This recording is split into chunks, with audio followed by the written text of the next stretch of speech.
Hi, in front of me is Oppo A54 and today I would like to show you how you can download and apply LED keyboard on this device. First of all, go into Play Store and type LED keyboard. Then download this app from this developer.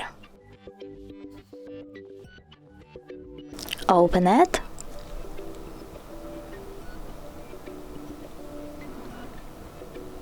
Click Get Started, tap OK, and click on the switcher next to LED keyboard.